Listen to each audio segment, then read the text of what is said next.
আসসালামু আলাইকুম, কেমন আছেন সবাই? আলহামদুলিল্লাহ আমরা সবাই ভালো আছি। তো ঈদের আগের দিন আমরা সন্ধ্যার পর ছাদে এসেছিলাম। সন্ধ্যার পর বলতে এখন প্রায় 9টার মতো বাজে। তো মেয়ে বলল, আম্মু চলো একটু ছাদে যাই, যেহেতু চাঁদ রাত ঘরে কতক্ষণ বসে থাকবে। তো এদিকে নিচে যাচ্ছে, উপরে উঠছে। আর যেহেতু অনেক রাত হয়ে গেছে তো সবাই বাড়িতে চলে গেছে। আমার চাচা শ্বশুরের যে মেয়েরা ছিল, তো এখন তো একা, তো বারবারই বলতেছে যে চলো একটু ছাদে যাই, চলো একটু ছাদে যাই। তো আমিও একটু ছাদে চলে আসলাম। আর আমার মনটা একটু খারাপ ছিল। রাত পোহালে ঈদ, একটু তো খারাপ লাগেই। অতীতের দিনগুলো তো একটু মনে পড়েই। 13টা বছর যাবৎ বাবা মার সাথে ঈদ করি না। অনেক কষ্ট লাগে, হয়তো বা কখনো একসাথে ঈদ করাও হবে না। তো যাই হোক, এই তো আমাদের ছাদের অবস্থা, এখনো অনেক কাজ বাকি ছাদের। তো এদিকে ঘরে এসে খাওয়া দাওয়ার পর মেয়ে বলল যে আম্মু আসো একটু মেহেদি দিয়ে দেই। তো ফার্স্টে আমি রাজি হইনি, কারণ মেহেদি দিয়ে আর কি হবে, রাত পোহালে তো ঈদ, কত কাজ করতে হবে, মেহেদি তো রং একদিনেই উঠে যাবে। তো যাই হোক, আগে আমি মেয়েকে দিয়ে দিতাম আর এখন মেয়ে আমাকে মেহেদি দিয়ে দেয়। তো আগে যখন ওকে মেহেদি দিতাম দেখা যেত যে সংসারের সব কাজ শেষ করে বা কাজের ফাঁকে ওকে মেহেদি দিয়ে দিতে হতো। আর যখন একটু ব্যস্ত থাকতাম যে এখন পারবো না, তখন ওর মন খারাপ হতো। তখন আমি ওকে বলতাম যে তোমারটা তুমি নিজে শিখো, ইউটিউব থেকে দেখে দেখে। তারপর ও নিজে নিজে শিখতো। তো এখন কিন্তু ওরটা ওই দিতে পারে আর আমাকেও কিন্তু দিয়ে দিচ্ছে। তা আসলে মেয়েদের এভাবে উৎসাহ দিলে কাজের যেটাই হোক সেটা কিন্তু তারা করতে পারে। আর এটা হচ্ছে ঈদের দিনের সকাল। আলহামদুলিল্লাহ মসজিদে কিন্তু খুতবা শুরু হয়ে গেছে। আর কুরবানির ঈদ যেহেতু খুব বেশি জমজমাট মার্কেট করা হয়নি আমাদের, আলহামদুলিল্লাহ যতটুকু হয়েছে আর কি। তো এদিকে বাবা আর ছেলে ম্যাচিং পাঞ্জাবি কিনেছে। পাঞ্জাবির রংটা যদি এক কালার হতো তাহলে খুব ভালো হতো, এক কালার পাওয়া যায়নি। আর সবচেয়ে বড় কথা হচ্ছে এবার বাবা আর ছেলে একসাথে ঈদের নামাজ পড়তে গেছে। আমার ছেলে এই প্রথম হচ্ছে ঈদের নামাজ পড়তে গিয়েছিল। আর আমি ভিডিওটা করেছিলাম, কিন্তু যে কোনো কারণে হয়তো বা ভিডিওটা স্কিপ হয়ে গেছে, আমার অনেক খারাপ লেগেছে। তো যাই হোক, এদিকে কিন্তু রাস্তার মধ্যে অনেকগুলো গরু একসাথে কুরবানি দেওয়া হয়েছে। আর আমাদেরটা হচ্ছে এটা আমাদের বাড়ির সামনে যেটা সেটা। তো পরপর 2 দিন হচ্ছে আমাদের এই ঈদের আমেজটা থাকবে। তো এদিকে মোটামুটি কাজটা সব প্রায় শেষ করে এখন হচ্ছে একটু রেস্ট নিচ্ছে। আর মেয়ে কিন্তু রেডি হয়ে গেছে, ছেলেও নিচে আছে। আর সবচেয়ে বড় আনন্দ হচ্ছে বাচ্চাদের। আর এদিকে রান্না করার জন্য কুরবানির মাংস এসে পড়েছে, এখানে 5 কেজির মতো আছে। তো এটা এখন আমি রান্না করে নেব, বাকিগুলো হচ্ছে পরে আসবে। সব কাটা হয়ে গেলে ভাগ করার পর যার যারটা তার বাড়িতে দিয়ে আসবে আর কি।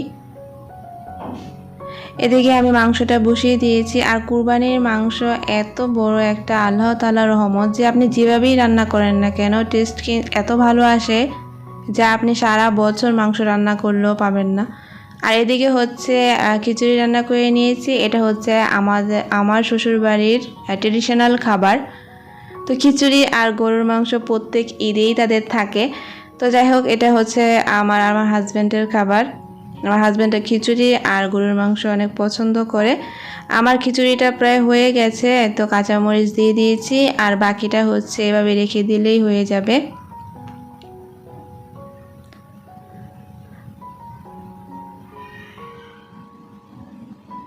আর এদিকে সকালে আমি হচ্ছে ছেলের জন্য রোস্ট আর হচ্ছে পোলাও রান্না করেছি আর সেমাই রান্না করেছি। যেহেতু কুরবানির মাংসটা ঘরে আসতে অনেক একটু লেট হয়, 12টা 11টা 12টা এরকম বেজে যায়।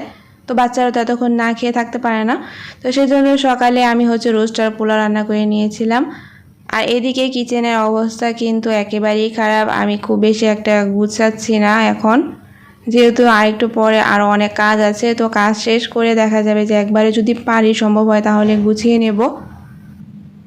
সকালে চা আর বিস্কিট খেয়েছিলাম, এরপরে আর কিছু খাওয়া হয়নি। তো আর একটু পরে যেহেতু কাজের একটু চাপ থাকবে বেশি, তো ভাবলাম যে একটু খেয়ে নেই। এখানে পিঠা আর সেমাই খাচ্ছি। তো ঈদের দিন যেটা কোরবানি করা হয়েছিল সেটার মাংস চলে এসেছে। আর এটা এখন আমরা আমাদের জন্য রাখবো না, আর এটা আশেপাশে যারা আছে তাদেরকে দিব, বাড়িতে যারা আছে তাদেরকে দিব। তো এদিকে যাদের যাদের দেওয়া হবে সেটা মেপে নিচ্ছে।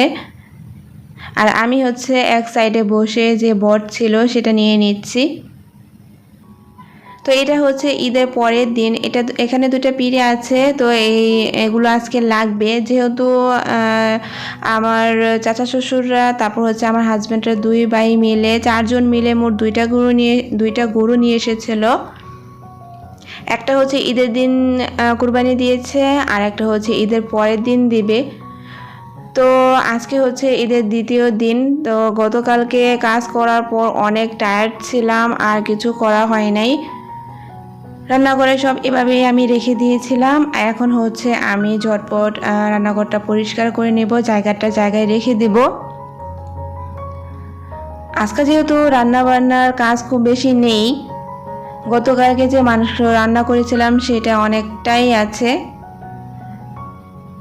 তো এই তো এখন শুধু রুটি বানাবো, আমাদের সকালে নাস্তা হয়ে যাবে। তারপর গিয়ে যে আজকে যে গরুটা কুরবানি করা হবে সেটার মাংস আসলে, তারপর বট আসলে সেটার প্রসেসিং আবার করা হবে।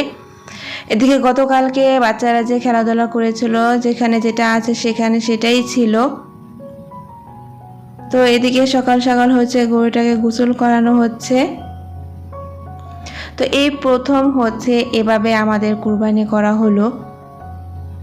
গত বছর 4 জন মিলে একটা গরু এনেছিল, একটু বড় সড়ো, কিন্তু এবার 4 জন মিলে 2টা গরু আনলো। তো একদিনে দিলে দেখা যাবে যে অনেক বেশি একটা ঝামেলা হবে, তো সেজন্য 2 দিন 2টা দিয়েছে। সেদিকে কিন্তু আশেপাশে রাস্তা অনেক খালি, যেহেতু ঈদের দ্বিতীয় দিন কিন্তু খুব বেশি একটা গরু কুরবানি করা হয়নি, শুধু আমাদেরটাই ছিল। তো এর মধ্যে কিন্তু অনেক কাজ করা হয়েছে। তারপর এখন বাকি কাজগুলো করে নিচ্ছি। আর আমার বিয়ের পরে আমি আমার শাশুড়িকে দেখেছি বটগুলো চুন দিয়ে নেয়। কিছুটা যে চিকন থাকে সেটা সিদ্ধ করার পর নেয়, তারপর আর এটা চুন দিয়ে মেখে তারপর সিদ্ধ করে। তো বিয়ের আগে তো কখনো বট নেওয়া হয়নি, মা কীভাবে নেয় সেটা জানতাম না, বা জানার প্রয়োজনও মনে করতাম না। কিন্তু শ্বশুরবাড়িতে এসে কিন্তু সেটা দেখেছি, নিয়েছি এবং জেনেছি, আর এখন কাজ করছি। তা আমিও কিন্তু সেভাবেই চুন দিয়ে গিয়ে খুব ভালোভাবে বটগুলো পরিষ্কার করে নিয়েছি। তারপর এখন সিদ্ধ করে কেটে নিচ্ছি। আর বাকি সব কাজ শেষ করে এখন দুপুরে খাবারটা খাবো, প্রায় 4:30 বাজে। তো এই হলো আমাদের কুরবানি ঈদের 2 দিনের ভিডিও।